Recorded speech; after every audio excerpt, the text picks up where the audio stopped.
The FIFA World Cup is live on Sky Sport. Oh, what a goal! See every game of football's ultimate showcase. Glorious! You need to subscribe to Sky Starter and Sky Sport to watch this premium content. For details, see sky.co.nz. Welcome to Football Fever with Jason Pine. I swear you'll never see anything like this ever again! Powered by News Talk ZB and Sky Sport, the home of the FIFA World Cup. All 64 matches live. Welcome into Football Fever, your daily World Cup podcast with Sky Sport. They have every game live. Jason Pine and David Choke with you. Day 5 in Qatar, the final 8 teams hitting the grass for the very first time. Let's start with Portugal 3, Ghana 2. Now, this was goalless after 65 minutes, then 5 goals in 24 minutes. The first, from the penalty spot, saw Cristiano Ronaldo make history on Sky Sport. It's a moment of World Cup history. Portugal in front. And Cristiano Ronaldo becomes the first player ever to score at 5 different World Cups. Did you think it was a penalty? As soon as I saw it, I thought it was a penalty. And when I saw it slowed down, I can see it why it was given as a penalty. What I can't work out is why the defender challenges, because the only thing that's going to happen there is it's going to be a penalty. So, yeah, look, it's soft. Ronaldo played for it. He got it. He knew what he was doing. He got it. Ronaldo can't stay out of the headlines, and why not? So, yeah, it's a penalty. Yeah, and it's well, not the same, but I guess similar set of circumstances to the Bale one the other day. He knew that Gareth Bale, that if he got the first touch, that the US defender would come through the back of him. That happened. Ronaldo knows if he gets the first touch to that, even a toenail, which he does, and he gets connected with, that it's a pen. Interesting, though, they didn't go to VAR, because if that's not given, I don't think it's overturned either. Yeah, probably not. If he doesn't touch him, I think Ronaldo still goes to ground too, by the way. So don't be fooled. There was no intent to stay on his feet. There was no intent to do anything other than win a penalty. He won it. The VAR only comes into play if there's clear and obvious. There was no shout for VAR, despite the massive amount of protesting. And your assumption is that they'll always go upstairs. Not so. Yeah, not so. Ghana coach Otto Addo didn't hold back. He was furious with the decision to award the penalty when spoken to afterwards. The referee gave a penalty which was not a penalty. Everybody saw that Salisu was playing the ball. I don't know why, because it's Ronaldo or something. The bar, I don't know what they're doing, sleeping. It's a mess. We are playing the ball. It's a foul on us. So Ghana, they didn't start this game very well. The first team in the tournament to go the entire first half without a touch in the opposition penalty area. Much better in the second, though, and avoided the fate of the other African nations at the tournament. None of them have scored a goal. Tunisia, Morocco, Cameroon, Senegal haven't scored.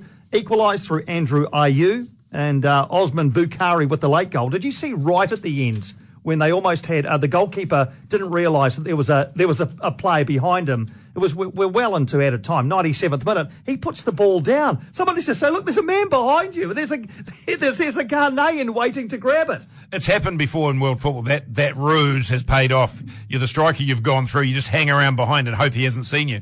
He hadn't seen him, and actually, the striker, who was it? He slipped. Yes. He actually lost his footing because he got the ball. Yes. It could have been the most remarkable of finishes, and it would have been one of those Minty's moments that makes headlines forever, or makes highlight reels. I find Portugal hard to like. I just find them hard to like with their histrionics, João Felix. I just find them a difficult team to like. Yeah, pesky, aren't they? They sort of they do all the things in the game that you don't like, but they do some of the things you love.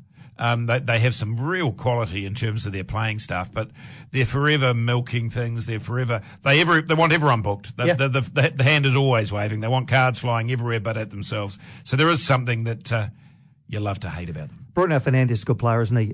We talk about Ronaldo a lot, but Fernandes set up both of the other goals for João Felix and Rafael Leao. Apparently Fernandes and Ronaldo hardly talk to one another, but they seem to play right. Yeah. I'm not sure that's a small list that Ronaldo doesn't talk to. By the way, I think that's a reasonably lengthy list. You might be among the majority. He does make them tick, though.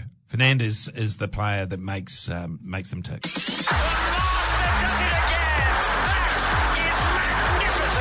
This is Football Fever. Portugal away with a win, 2-0 over Ghana. Pre-tournament favourites and 5-time winners Brazil beating Serbia 2-0. Tottenham striker Richarlison, both goals, the 63rd and 73rd minutes. The acrobatic second, an early contender for goal of the tournament on Sky Sport. Richarlison! Now that is Brazil! Well, if the first one was scruffy, this is sensational. Flicks it up, volleys at home. It's a cracker, isn't it? Magnificent. Athletic, acrobatic, creative. Yeah, I love those goals because they are individually brilliant. They're not crafted out of great teamwork. They're crafted out of individual brilliance. And they get the blood pumping. They get the adrenaline flowing. The hairs on the neck stand up. I was saying to you before, Pointy, it's the kind of thing you do in training and you knock over a cone standing 30 yards outside the goal mouth and you still run away celebrating if you're even successful in connecting it. So hats off to Richarlison. Take a bow. It'll be on the highlights reel for most World Cups. 16 World Cup group games unbeaten now for Brazil. Last time they lost in group play, 1998, to Norway. They still made the final that year, incidentally. They've topped their group at every World Cup since 1982. It's only a sample size of one game, but how deep might they go? Thought they looked good. They have got massive talent going forward. Did you see the bench that they cleared to bring on? Firmino doesn't even go on the trip. He doesn't even make the bus. They've got players in the forward sense just coming out their ears. They were really good. There was a remarkable stat. 60 incursions into the opposition third. There's only 90 minutes in a match, so that's what they had against 27 for Serbia. It took them an hour to wrestle the goal, but they were the better side for 80 minutes. By some margin. Impressive. Yeah, they were impressive. Other two games we'll just quickly look at. Switzerland 1, Cameroon 0. Switzerland's Brahim Mbolo scoring the only goal against the country of his birth on Sky Sport. Space for Shaqiri. And Mbolo is there and buries the chance. And no celebration. Brahim Mbolo scores against the nation of his birth. Yeah, Mbolo moved to Switzerland from Cameroon with his family as a 6-year-old, granted citizenship in 2014, set up the Mbolo Foundation to help refugee children in Switzerland and disadvantaged children in Cameroon. Didn't celebrate, quite classy. Cameroon, though, suffering an 8th successive World Cup defeat. They're a long way from the team that Roger Milla was so influential for. And Uruguay 0, South Korea 0. Not much to report here. 4th 0-all draw in round one. No other tournaments had that many in its opening 16 matches. But Uruguay kept their 5th consecutive World Cup group play clean sheet. Last guy to score a goal against Uruguay in World Cup group play, Wayne Rooney in 2014. So they don't concede often in group play, Uruguay. So every team has now played once. Of the pre-tournament favourites, comfortable wins, you'd say, for the Netherlands, Spain, France, England, Brazil. Slightly nervier for Belgium and Portugal. Defeats for Argentina and Germany. Who do you like the look of? Yeah, thinking about it, who's been impressive? England were impressive, weren't they? 6 goals to young scorers, a new sort of batch of players, no Harry Kane scoring, so that was impressive. So their next game against USA is really interesting, isn't it? Just to see, was this a one-off or is this the new England? Is football coming home? So that's impressive. I thought Brazil this morning were very impressive.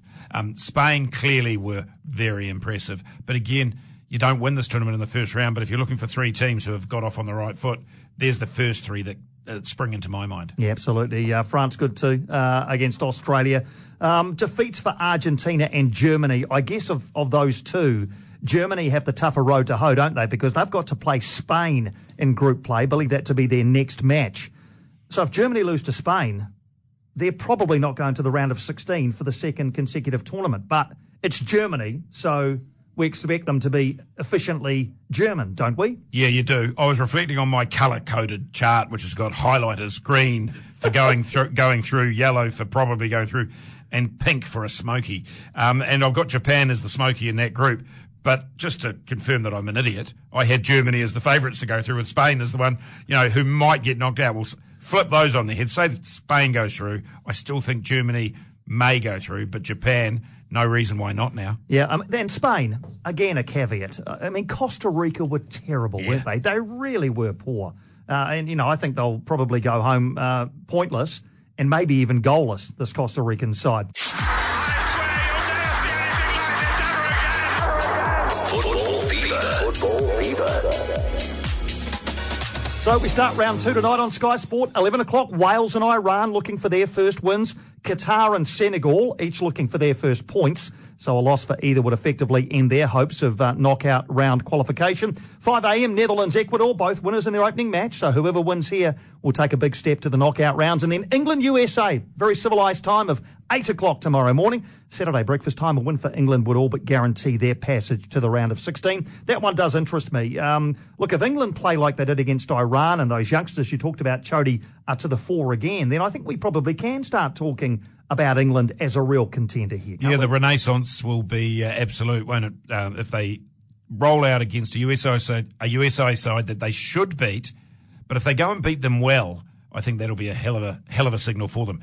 We might all start humming "Football's Coming Home" before we start breaking into full chorus. Yes, indeed. Just humming it quietly to ourselves. All games on Sky Sport. Just recapping: 11 p.m. Wales, Iran, 2 a.m. Qatar, Senegal, 5 a.m. Netherlands, Ecuador, 8 a.m. England, USA, and we will have a fresh episode of Football Fever dropping for you after the completion of those matches tomorrow. By my maths, Chody, that's 16 of the 64 games. We're only a quarter of the way there.